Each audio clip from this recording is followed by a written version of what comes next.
কক্সবাজারের বাকখালী নদীর নুনিয়াছড়া ও ৬ নম্বর ঘাট এলাকায় উচ্ছেদ আতঙ্কে বিমানবন্দর সড়ক অবরোধ করে বিক্ষোভ করছেন স্থানীয়রা। এ বিষয়ে আরও জানবো, যুক্ত হচ্ছেন সহকর্মী এহসান আল কুতুবি।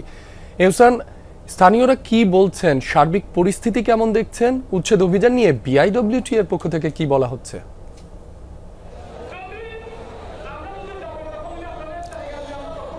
রাব্বি, প্রথমত বিষয় হচ্ছে বিআইডব্লিউটিএ আজকে সকাল ৯টা থেকে তারা বাকখালীর নদী সংলগ্ন নুনিয়াছড়া এবং ৬ নং ঘাট এলাকায় তারা উচ্ছেদ অভিযান চালানোর কথা ছিল। সে অনুযায়ী সকাল ৯টার দিকেই তারা এই এলাকার উদ্দেশ্যে রওনা করে কক্সবাজার শহর থেকে।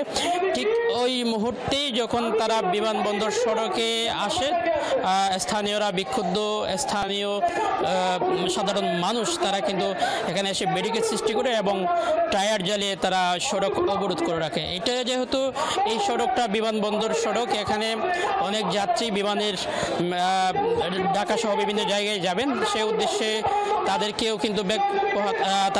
কিন্তু বেশ কষ্ট হচ্ছে এবং পাশাপাশি এখানে সাধারণ যে গাড়ি চলাচল করে সেই গাড়িও কিন্তু চলাচল করতে পারছে না। আর স্থানীয়রা যেটি বলছেন, আমরা শুরু থেকেই বলে আসছিলাম কয়েকদিন ধরে, সেটা হচ্ছে স্থানীয়দের দাবি হচ্ছে আগে নদীর জায়গা কতটুকু সেটা চিহ্নিত করতে হবে।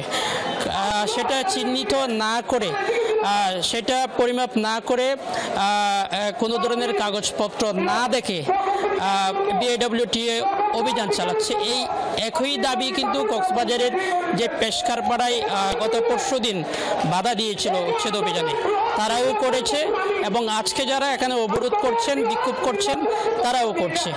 আমি যে এলাকায় আছি এটা হচ্ছে ৬ নং ঘাট এলাকা। এখানে আপনি নিশ্চয়ই দেখতে পাচ্ছেন শত শত মানুষ সড়কে অবস্থান করছে এবং দুই পাশেই কিন্তু ব্যারিকেড দিয়ে তারা কোনো গাড়ি চলাচল করতে দিচ্ছে না। এবং পাশাপাশি আমরা দেখছি এখানে আইন শৃঙ্খলা বাহিনীও আছে, সেনাবাহিনী এবং পুলিশ সহ অনেকেই আমরা দেখতে পাচ্ছি। এবং বিআইডব্লিউটি এর যে উচ্ছেদ অভিযান চালানোর জন্য যে গাড়িটি আসছিল প্রথমে স্থানীয়দের বাধার মুখে, সেটিও কিন্তু উচ্ছেদ না করে চলে গেছে। রাব্বি, এহসান, আপনাকে ধন্যবাদ।